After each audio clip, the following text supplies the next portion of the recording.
Aneh dan nyata sikap pimpinan manajer PT SKL.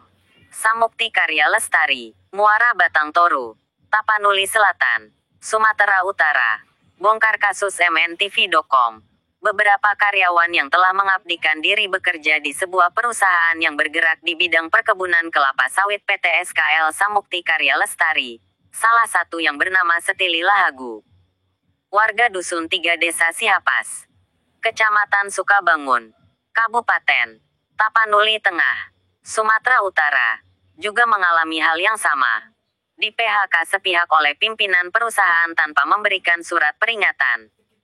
SP1, SP2, dan SP3, maupun melakukan upaya peringatan lewat pemanggilan sebelum melakukan PHK sepihak terhadap korban sebagaimana yang telah diatur dalam Pasal 151 Ayat 1 Undang-Undang Republik Indonesia Nomor 13 Tahun 2023. Tentang Ketenaga Kerjaan. Permasalahan ini diketahui dari Ketua DPD LBH PKR Tipikor, Lembaga Bantuan Hukum, Perisai Keadilan Rakyat, Damianus Waruwu bersama Sekretaris, Yasafati Gulo, Kabupaten Tapanuli Tengah, Sumatera Utara, yang melakukan pendampingan terhadap korban PHK sepihak. 1. Setili Lahagu, yang sudah 7 tahun mengabdi. 2. Bezi Sohilaya, juga sudah mengabdi selama 4 tahun, di mana pada saat mau menemani korban untuk menemui pimpinan perusahaan PT SKL Samukti Karya Lestari, yang bertujuan untuk meminta penjelasan terkait pemecatan karyawan sepihak yang dilakukan terhadap para korban, dan juga untuk meminta pihak perusahaan untuk segera membayar hak-hak karyawan korban pemecatan sepihak.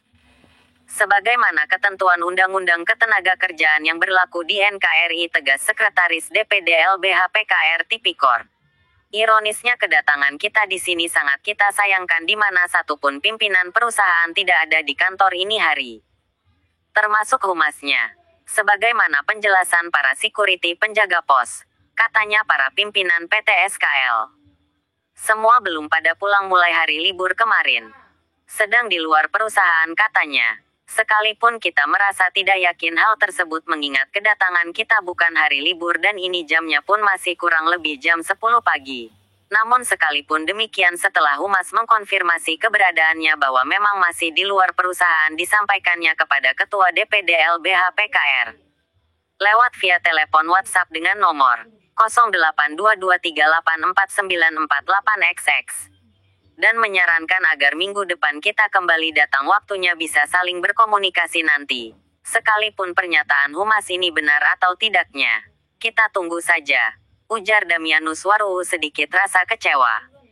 Yasafati Gulo, Sekretaris DPD LBH PKR Tipikor, Kabupaten Tapanuli Tengah, berikan komentar bahwa tindakan pimpinan perusahaan perkebunan kelapa sawit PT SKL yang melakukan pemecatan terhadap kedua karyawan baru-baru ini, diduga telah melanggar aturan hukum, sebagaimana mekanisme yang telah ditetapkan dalam Undang-Undang Republik Indonesia Nomor 13 Tahun 2023, tentang Ketenagakerjaan.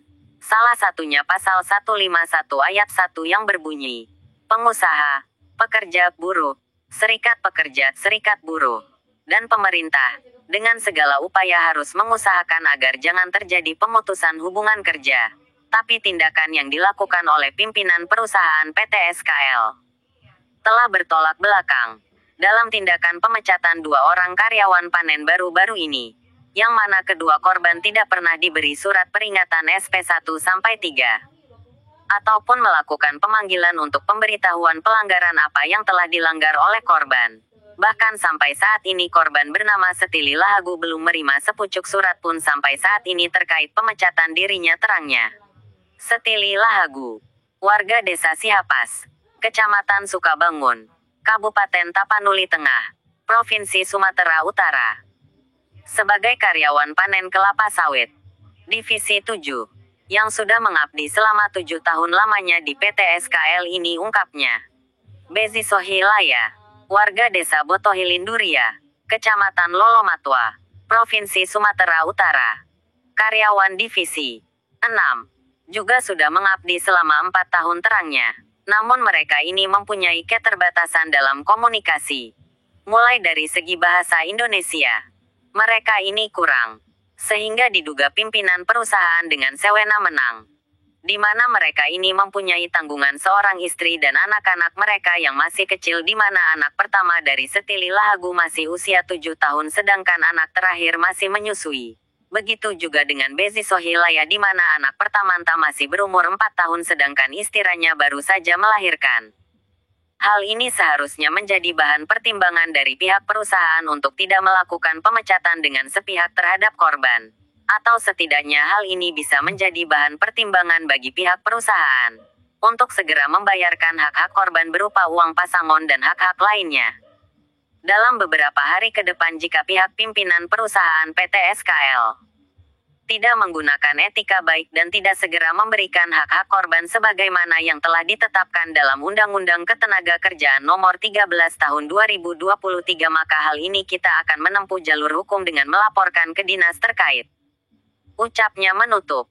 Senin 27 Mei 2024. Tim Liputan MNTV. Arzak Khair Melayu melaporkan.